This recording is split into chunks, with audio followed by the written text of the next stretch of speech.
Programme के हिस्से में हमें ज्वाइन किया है मियाँ उमर मंजूर साहब हैं, एनालिस्ट हैं। बहुत शुक्रिया मियाँ साहब आपका हमें ज्वाइन करने के लिए। आसिफ बाजवा साहब हैं, PMLN के सीनियर रहनुमा हैं। बहुत शुक्रिया बाजवा साहब आपका भी हमें ज्वाइन करने के लिए। सबसे पहले ज़रा पकड़ते हैं बाजवा साहब को।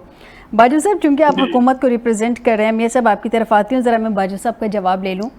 बाजवा साहब, कल मैं सुन रही थी आपके जो साबिक CM GB हैं हफीज़ुर रहमान साहब, वो एक TV प्रोग्राम में ये क्लेम कर रहे थे कि उनसे जब सवाल किया गया कि फिर पीपल्स पार्टी का CM आ रहा है, तो वो कह रहे थे कि नहीं, CM हमारा भी आ सकता है, बल्कि हमारा ही आ रहा है, और जो आज़ाद उम्मीदवार हैं उनके साथ हम मुकम्मल राब्ते में, हम मुकम्मल कोशिश करें, बल्कि हम हुकूमत बनाएंगे और हमारा नंबर पीपल्स पार्टी से ज़्यादा होगा। कल आपके प्राइम मिनिस्टर साहब ने पीपल्स पार्टी को मुबारकबाद दे दी थी कि भाई आप मेजॉरिटी में आ गए। वो अलग बात है कि हमारे वहाँ के GB के इलेक्शन कमीशन ने रिज़ल्ट ही रोक दिए हैं फाइनल। कुछ हलकों में दोबारा से पोलिंग होगी, लेकिन ये क्या चल रहा है? हुकूमत, आप लोग कोलिशन की तरफ जा रहे हैं, या आप उनको कह रहे हैं कि आप हुकूमत बना लें, या ऊपर मीठा मीठा हप हप कड़वा कड़वा थू थू वाला हिसाब कर रहे हैं कि ऊपर से आप लोग उनको समझा रहे हैं कि हाँ भाई आपको मुबारकबाद दे रहे हैं, लेकिन अंदर ही अंदर आप कोशिश कर रहे हैं कि आपकी हुकूमत बन जाए? ज़रा बताएं, तो अंदर की बात बताएं। बिस्मिल्लाहिर्रहमानिर्रहीम, आपका बहुत शुक्रिया। गुजारिश ये है कि हर पार्टी की इस वक्त अपनी अपनी डिफरेंट और सीक्रेट स्ट्रेटजी है। हाथी के दांत दिखाने के और है और खाने के और है। ये आप अपनी पार्टी का बता रहे हैं? नहीं, सबकी बात कर रहा हूँ, अच्छा, आज देखें, ये डिपेंड करता है कि जब तक फाइनल रिजल्ट्स नहीं आएंगे, मैं ये समझता हूँ being political worker of PMLN कि उस वक्त तक किसी भी सूरत में कोई भी जो बात करेंगे नहीं करेंगे, हम तो फैसला उस वक्त करेंगे जब तक 24 की 24 सीटों पे रिजल्ट डिक्लेयर हो जाएगा के साथ। बाजवा साहब ये भी तो है ना, देखें अपने कैंडिडेट का भी पता होता है कि हल्का क्या है, कैंडिडेट की मकबूलियत क्या है वहाँ पे, और उसकी कबूलियत क्या है। ये दो ही तो फैक्टर्स होते हैं हमारे मुल्क में, मकबूलियत और कबूलियत। तो आपको क्या लगता है कि जो हल्के अब रोक दिए गए हैं जिनके इलेक्शंस को, आपके हक में जा रहे हैं या पीपल्स पार्टी के हक में जा रहे हैं? मैं इस पे अपना नुक्ता नजर पेश कर दूं। बड़ा अच्छा क्वेश्चन है आपका, बड़ा स्ट्रांग। गुजारिश ये है कि 8 जून को इलेक्शन से एक दिन पहले तक हर शख्स जो पॉलिटिकल नजरिया रखता है उसने यही कहा कि रिकॉर्ड की बात है कि आजाद कश्मीर में और GB में जब कभी भी इलेक्शन हुए हैं तो उस पार्टी को जीत मिली है जिसकी फेडरल गवर्नमेंट होती है। लेकिन अब की दफा तो ये रूल टूट गया ना। I want to say, यही बात है, ये रूल टूट गया है। लेकिन मैं आपको एक बात बता दूं, हम किसी भी सूरत पीपल्स पार्टी के दोस्तों को नाराज नहीं करेंगे। गिव एंड टेक हो सकता है, ये डिसाइडेड है कि हम पाकिस्तान पीपल्स पार्टी के साथ कोई ऐसा काम नहीं करेंगे जिससे हमारी जो फेडरल गवर्नमेंट है उसमें उसको कोई ज़िक्र पहुंचे। बजट भी तो है ना, मैं आती हूँ आपकी तरफ बाजवा साहब, बजट भी तो है ना, आप अफोर्ड ही नहीं कर सकते पीपल्स पार्टी को इस वक्त नाराज करना। मैं मियाँ साहब से जान लेती हूँ। मियाँ साहब, एक तो बजट की तलवार सर पे लटकी हुई है। 12 तारीख को अब कहा जा रहा है जनाब 12 जून को फाइनली अल्लाह करके हो सकता है कि बजट पेश कर दिया जाए। कल बहरहाल कौमी असम्बली का इजलास भी तलब कर लिया गया है, सेनेट का इजलास भी तलब कर लिया गया है। मियाँ साहब, GB किसके हक में लिखा हुआ देख रहे हैं कि पीपल्स पार्टी को मनाना मकसूद था? आपके ख्याल में कि ये डील हो गई कि GB आपके हवाले कर देंगे, बजट में जो चीज़ें हमने मनवानी है वो आप मान जाइए, क्योंकि पीपल्स पार्टी उस पर स्टैंड ले रही थी, स्पेशली सूबों के हकूक़ के हवाले से, सूबों के फंड्स के हवाले से वो बड़ा स्टैंड ले रही थी। तो कुछ ले कुछ दे मामला सेटल हो गए, आपके ख्याल में क्या देख रहे हैं? जी बिल्कुल, बात यही है, और जिनकी कबूलियत होगी उनकी वही वहाँ पे गवर्नमेंट बन जाएगी, और बजट के पास होने में भी कोई मसला नहीं होगा। जिन्होंने बजट पास करवाना है वो बड़ी स्मूथली बजट पास करवा लेंगे, और ये कुछ ले दो उनका चलता रहना है, लेकिन बजट बिल्कुल स्मूथली पास होगा, इसमें कोई टेंशन नहीं है, क्योंकि गवर्नमेंट की जो गारंटी है वो इनके जिनके पास है वो बिल्कुल इसमें हर मामले को स्मूथली चलवा लेंगे। तो ये अपना हिस्सा लोग मांगते रहेंगे। पीपल्स पार्टी चाह रही है कि उनको वहां पे गवर्नमेंट ही जाए, चाहे उनकी वहाँ पे अक्सरियत हो या ना हो, लग यही रहा है कि वहाँ पे गवर्नमेंट पीपल्स पार्टी की बनेगी। अच्छा मियाँ साहब, आपके ख्याल में ये भी बता दें, फिर मैं बाजवा साहब से उनका भी पॉइंट इस पे जानती हूँ। ये जो कुछ हलके हैं, 5 हलकों के कुछ पोलिंग स्टेशंस पे दोबारा पोलिंग का हुक्म दिया गया है, आपके ख्याल में ये पीपल्स पार्टी को बजट के लिए कंट्रोल करने का एक तरीका है कि अभी हम, क्योंकि अगर सारे के सारे अभी रिजल्ट अनाउंस कर दिए जाते तो फिर फाइनल तो फिर रिजल्ट देना पड़ जाना था ना, तो फिर बजट का इशू भी आ सकता था, पीपल्स पार्टी तंग भी कर सकती थी।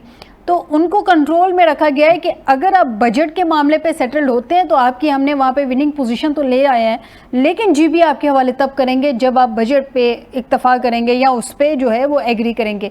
क्या ये एक हो सकता है या वाकई आपके ख्याल में कुछ हलकों का इशू बना हुआ है? कि बात बिल्कुल यही है, और इसमें जैसे ही बात हो जाएगी तो पीपल्स पार्टी को मेरा ख्याल है फायदा ही मिलेगा। अच्छा ठीक है, ये सब आपकी आवाज़ बीच में ब्रेक हो गई थी, लेकिन आपका पॉइंट आ गया। मैं बाजवा साहब से जान लेती हूँ। बाजवा साहब, क्या ऐसी बेतबारी है पीपल्स पार्टी पे? जीबी में अगर विनिंग पोजीशन में वो आ गया तो दे दें, वो कर दे उसके हवाले जीबी को। ये दोबारा पोलिंग कुछ हलकों में करवाने की क्या ज़रूरत है? 5 हलकों के पोलिंग स्टेशन हैं कुछ जहाँ पे दोबारा पोलिंग का हुक्म दिया गया, असल क्या मसला है? मैं अर्ज करता हूँ, देखें, एक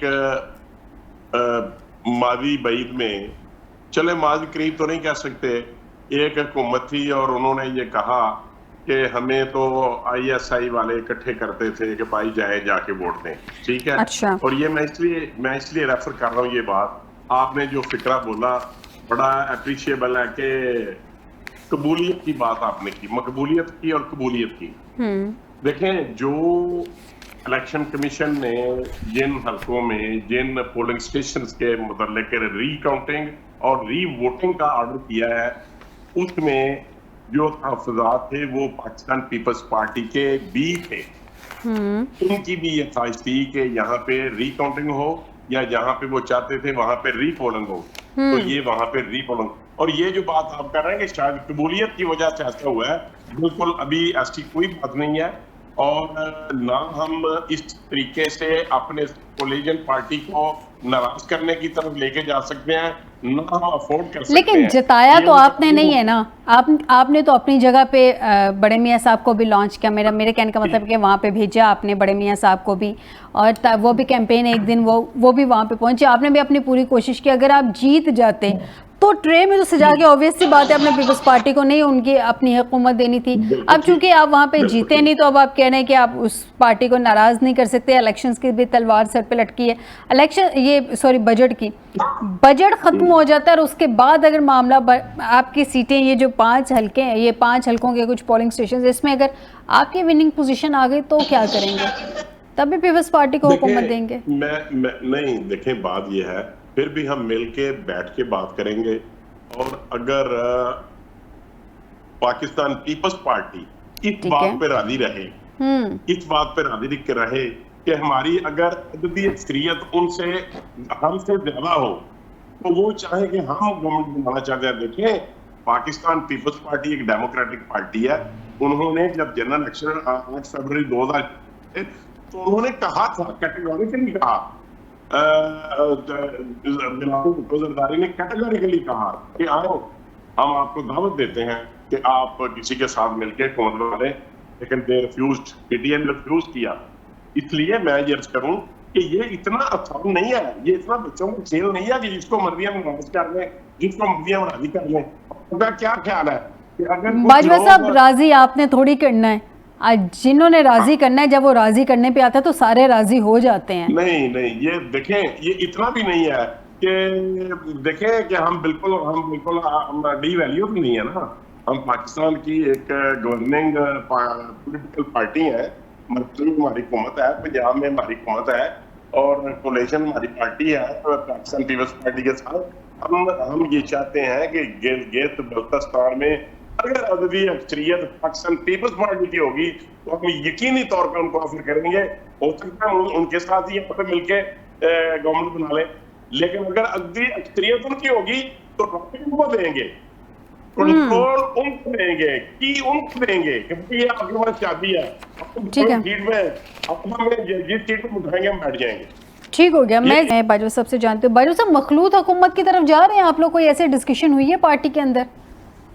अच्छा मैंने बिल्कुल आपको अंदर की बात बताई थी कि हमने अभी कोई ऐसी बात नहीं करनी जब तक हमें टोटल 24 सीटों का रिजल्ट डिक्लेयर ना हो जाए, election commission final result announce कर दे, हम उस वक्त तक पाकिस्तान मुस्लिम लीग नून कतई तौर पे किसी किस्म की कोई ऐसी स्टेटमेंट नहीं अच्छा देगी बाजवा साहब, लाइटर जिसका नोट में मैं एक बात ऐड करना चाह रही हूँ, इसको क्या समझा जाए जी। कि पाकिस्तान मुस्लिम लीग नून ने एक लेसन ले लिया है जनरल इलेक्शन 2024 से, क्योंकि अभी सारी सीटों के इलेक्शन वो जो रिजल्ट अनाउंस नहीं हुए थे तो आप लोगों ने विक्ट्री स्पीच करवा दी थी पीएमएलएन ने, बाद में पता चला नहीं, जी नहीं। पीटीआई जो है वो नहीं। आगे आ रही है। सर ऑन रिकॉर्ड है, आप बड़े मियाँ साहब खड़े थे, छोटे मियाँ साहब खड़े थे, विक्ट्री स्पीच अनाउंस हो गई थी, जीत बता दी थी, आवाम का शुक्रिया अदा कर दिया गया था कि अब की दफा जब तक पूरे 24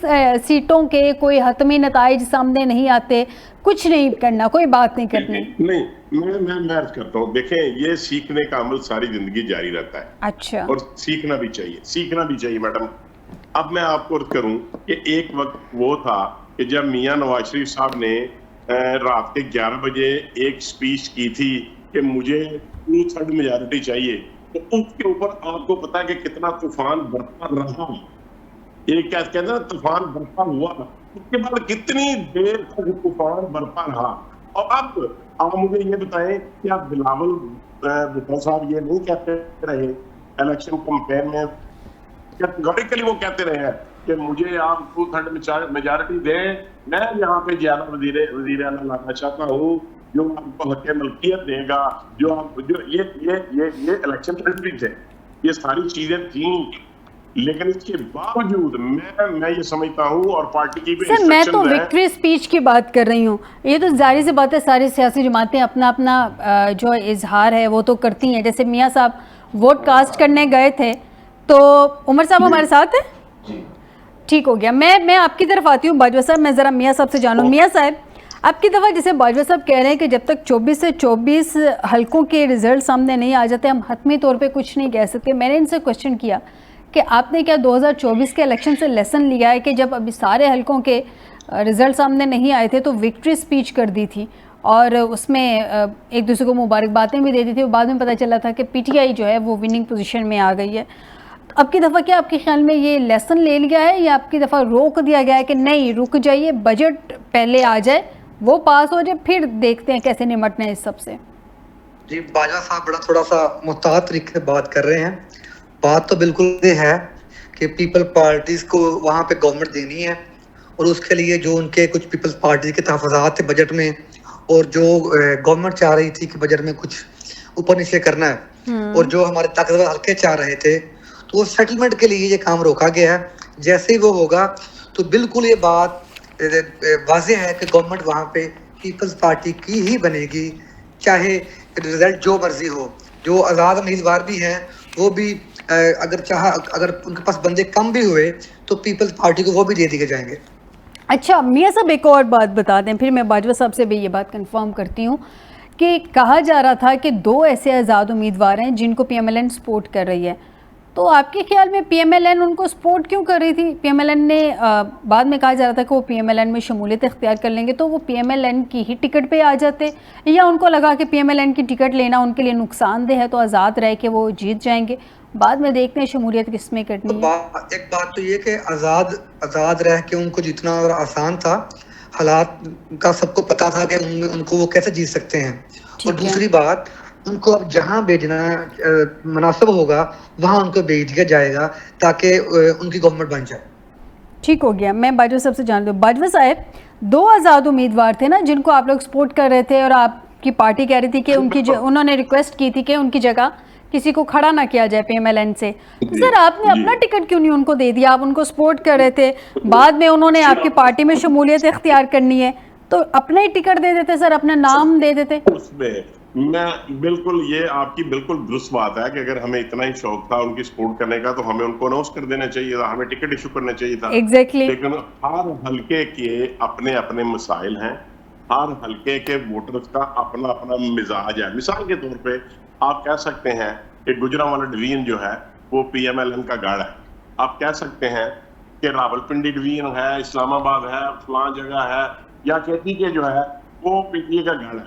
आप कह सकते हैं कि जो इंटीरियर सिंध है वो पाकिस्तान पीपल्स पार्टी का गढ़ है।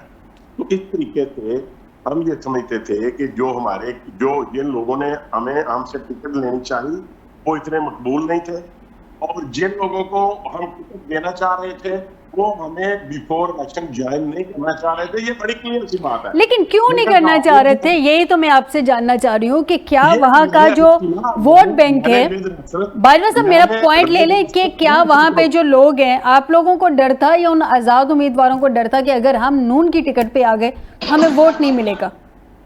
मैं अर्ज करता हूँ, देखिए मैंने तो बड़ी categorically with reference to the context, मैं तो सबको समाज के साथ आपको इतनी मिसाल देकर के अर्ज करने की कोशिश की है, समझाने की कोशिश की सर, है। मैं चाह रही थी क्लियर आंसर।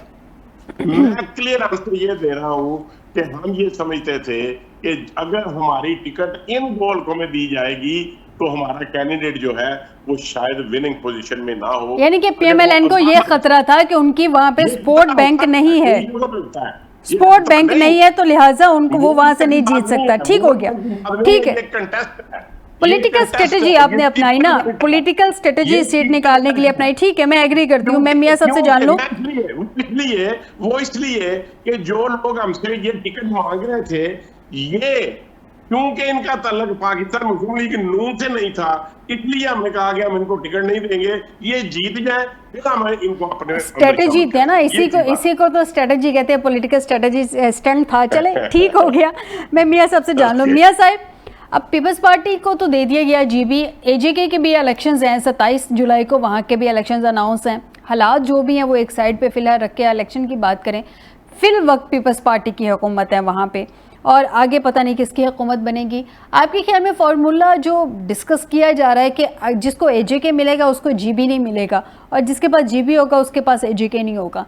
पीपल्स पार्टी को अगर जीबी मिलता है तो फिर एजेके गवर्नरशिप और सीएमशिप अलहदा वो देख रहे हैं, प्राइम मिनिस्टरशिप अलहदा देख रहे हैं, ये क्या देख रहे हैं कि यहाँ पे अगर गवर्नरशिप और सीएमशिप आती है तो एजेके पीएमएलएन को दिया जाएगा? क्या फार्मूला आपके ख्याल में क्या देख रहे हैं ओवरऑल ग्राउंड रियलिटीज को देखते हुए? अच्छा, इसमें यह है कि गवर्नमेंट जीबी की भी पीपल्स पार्टी को मिलेगी जी, कश्मीर की भी, लेकिन दो मामले हैं। अभी एक तो बजट का इशू है, उसके बाद आपको ये भी देखें 28वीं तरमीम भी आ रही है, तो वहां पे भी पीपल्स पार्टी के बगैर 28वीं तरमीम मंजूर नहीं हो सकती। तो ये मजबूरी है कि इसलिए दोनों हुकूमतें पीपल्स पार्टी को ही जाएंगी। ये वो बात है कि जो आप देखें हर जगह पे हर बंदे को पता नजर आ रही है कि आगे 28वीं तरमीम को मंजूर करवाने के लिए जो बहुत जरूरी हो चुकी है, जो हमारे मुल्क के ताकतवर हल्के हैं वो चाह रहे हैं कि 28वीं तरमीम आए, चूंकि बजट में जो जिस तरह सूबों को बहुत ज्यादा अमाउंट चली जाती है, तो उसके बाद दिफा के लिए और दूसरे अखराजात के लिए और जो हमने कर्जों में हमने सूद देना होता है वो वफाक के ऊपर बहुत बड़ा बर्डन आ जाता है।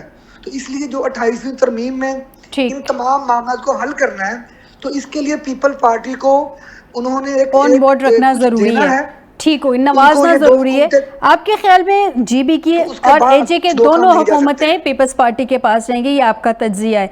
क्योंकि मेरे प्रोग्राम का वक्त खत्म हो गया, मजीद डिस्कशन भी मुझे करनी थी बट क्योंकि प्रोग्राम का वक्त खत्म हो गया। नाज़रीन, आज के प्रोग्राम से दीजिएगा इजाज़त। दोनों मेहमान मियाँ उमर मंजूर और आसिफ बाजवा साहब का शुक्रिया, उन्होंने मुझे प्रोग्राम में ज्वाइन किया।